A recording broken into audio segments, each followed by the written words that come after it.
Waste का पाकिस्तान बन गया है। ट्यूसडे को कनाडियन पार्लियामेंट ने खालिस्तानी आतंकवादी हरदीप सिंह की याद में 1 मिनट की खामोशी मानी, जो 1 साल पहले मरा था।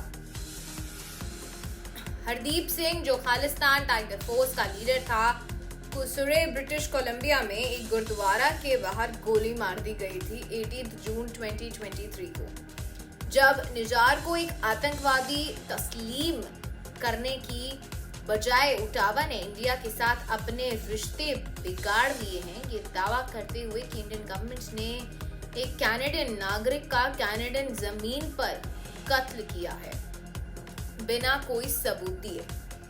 लेकिन कनाडा ने सिर्फ हजारों खालिस्तानी आतंकवादियों को पनाह नहीं दी है, बल्कि उन्हें सरकारी नौकरियां भी दी हैं। क्या आतंकवादियों को शरण देना स्टेट स्पॉन्सर्ड टेररिज्म नहीं है? ये पाकिस्तान जो करता है उससे अलग कैसे है? कनाडा ने अब ऑफिशियली अपना हक खो दिया है आतंकवाद के खिलाफ बोलने का। अब ये खुद एक आतंकवाद को पालने वाला मुल्क बन गया है। कुछ दिन पहले ही Canadian prime minister Justin Trudeau ने प्राइम मिनिस्टर नरेंद्र मोदी से मुलाकात की, पहली बार जब से ट्रूडो ने खुलेआम भारत की सरकार पर कैनेडियन सिख एक्टिविस्ट हरदीप सिंह के कत्ल में शामिल होने का आरोप लगाया। एक रीसेंट इंटरव्यू में प्राइम मिनिस्टर ट्रूडो ने कहा कि दोनों देशों को डेमोक्रेसीज के तौर पर कुछ बहुत ही गंभीर मसलों पर काम करना होगा, नेशनल सिक्योरिटी और कैनेडियंस की सुरक्षा बनाए रखने के लिए।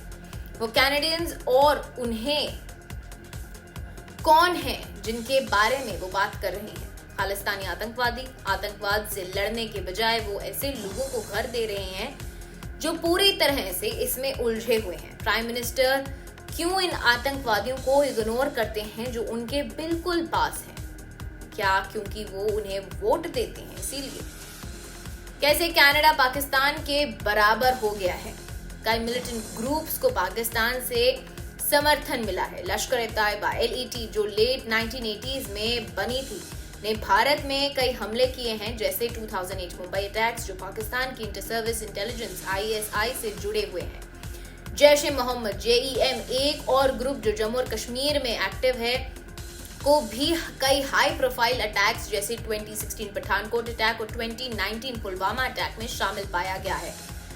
हालांकि नेटवर्क जो मेनली अफगानिस्तान में एक्टिव है ने कई हमले किए हैं नाटो और अफगान फोर्सेस पर, और माना जाता है कि ISI के से सपोर्ट मिला है उन्हें। अक्टूबर 2021 में टेररिज्म पर एक कांग्रेंशियल रिपोर्ट ने कहा था कि पाकिस्तान कम से कम 12 ग्रुप्स का घर है जो फॉरेन टेररिस्ट ऑर्गेनाइजेशंस कहलाते हैं, जिसमें से 5 भारत सेंट्रिक हैं, जैसे लश्कर-ए-तैयबा और जैश-ए-मोहम्मद। LET को 2001 में ऑफिशियली एक फॉरेन टेररिस्ट ऑर्गेनाइजेशन FTO का लेबल मिला था। रिसर्च सर्विसेज ने 2008 मुंबई अटैक्स का क्रेडिट LET को दिया था और कई और सिग्निफिकेंट अटैक्स भी। CRS रिपोर्ट ने मेंशन किया था कि JEM LET एक साथ मिलकर 2001 में भारत के पार्लियामेंट पर अटैक और दूसरे असॉल्ट्स में शामिल थी। हरकत उल जिहाद इस्लामी HUJI 1980 में अफगानिस्तान में बनी थी। सोवियत फोर्सेस से लड़ने के गोल के साथ इसे 2010 में एक FTO डेजिग्नेट किया था। 1989 के बाद HUJI ने अपनी एक्टिविटीज भारत की तरफ मोड़ दी, जबकि पाकिस्तान अफगानिस्तान तालिबान को सपोर्ट करती थी। रिपोर्ट ने बताया कि HUJI अफगानिस्तान, पाकिस्तान, बांग्लादेश और भारत में ऑपरेट करती है। कश्मीर को पाकिस्तान में इंटीग्रेट करने के ऑब्जेक्टिव के साथ हरकत उल मुजाहिदीन को 1997 में एक FTO डेजिग्नेट किया गया और प्राइमरीली पाकिस्तान ऑक्यूपाइड कश्मीर और कुछ पाकिस्तानी शहरों से ऑपरेट करती है। हिजबुल उल मुजाहिदीन, जो 1989 में बनी थी और रिपोर्टेडली पाकिस्तान की सबसे बड़ी इस्लामिस्ट पॉलिटिकल पार्टी का मिलिटेंट आर्म है, जो 2017 में FTO डेजिग्नेशन मिला था। ये जम्मू और कश्मीर में एक्टिव एक ओल्डेस्ट और मोस्ट सिग्निफिकेंट मिलिटेंट ऑर्गेनाइजेशन है। CRS रिपोर्ट ने बताया कि US स्टेट डिपार्टमेंट के कंट्री रिपोर्ट्स ऑन टेररिज्म 2019 के अनुसार पाकिस्तान ने कुछ रीजनली फोकस्ड टेररिस्ट ग्रुप्स को सेफ हेवन प्रोवाइड किया है। इसने फर्दर कहा कि पाकिस्तान ने अफगानिस्तान को टारगेट करने वाले ग्रुप्स को और भारत को टारगेट करने वाले ग्रुप्स को अपनी टेरिटरी से ऑपरेट करने दिया। क्या कनाडा भी वही नहीं कर रहा है? खालिस्तानी आतंकवादियों को शरण देकर खालिस्तानी आतंकवादी हरदीप सिंह के प्रति जो रिस्पेक्ट कैनेडियन गवर्नमेंट ने दिखाई है, उसने ऑफिशियली उसे नॉन एग्जिस्टेंट खालिस्तान का बुरहान वानी बना दिया है। बुरहान वानी कौन था? बुरहान वानी जो हिजबुल मुजाहिदीन का एक प्रोमिनेंट मिलिटेंट कमांडर था, सोशल मीडिया पर अपनी प्रेजेंस के लिए वाइडली नोन था, जहां उसने पिक्चर्स और वीडियोस पोस्ट की थी भारत के खिलाफ आर्म्ड रेजिस्टेंस के लिए बुलावत करते हुए। उसकी सोशल मीडिया को इफेक्टिवली यूज करने की एबिलिटी ने उसे कई यंग कश्मीरीज के लिए एक सिंबॉलिक फिगर बना दिया था और उसे रीजन में मिलिटेंसी के न्यू वेव का फेस माना जाता था। वानी की मौत 8 जुलाई 2016 को इंडियन सिक्योरिटी फोर्सेस के साथ एक एनकाउंटर में हुई थी, जिसने कश्मीर में वाइड स्प्रेड प्रोटेस्ट और वायलेंस को जन्म दिया।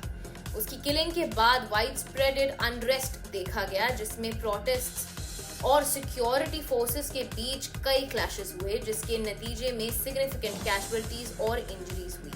पाकिस्तान के लिए वानी एक मार्टियर है, लेकिन बाकी दुनिया के लिए वो एक आतंकवादी है। कनाडा को भी सोचना चाहिए कि वो हरदीप को इस कैटेगरी में रखता है क्यों, वो भी नेशनल सिक्योरिटी डायमेंशन कनाडा के पक्ष में इंडिया के खर्च पर नहीं होना चाहिए। प्राइम मिनिस्टर ट्रूडो के पॉलिटिकली प्रीशियस पोजीशन को सेफगार्ड करने के लिए वो एक फैब्रिकेटेड सेंस ऑफ थ्रेट बना रहे हैं। इंडियन इंटेलिजेंस एजेंसी से बिल्कुल पाकिस्तान की टैक्टिक्स की तरह, जब अनआइडेंटिफाइड गनमैन आतंकवादियों को टारगेट करते हैं।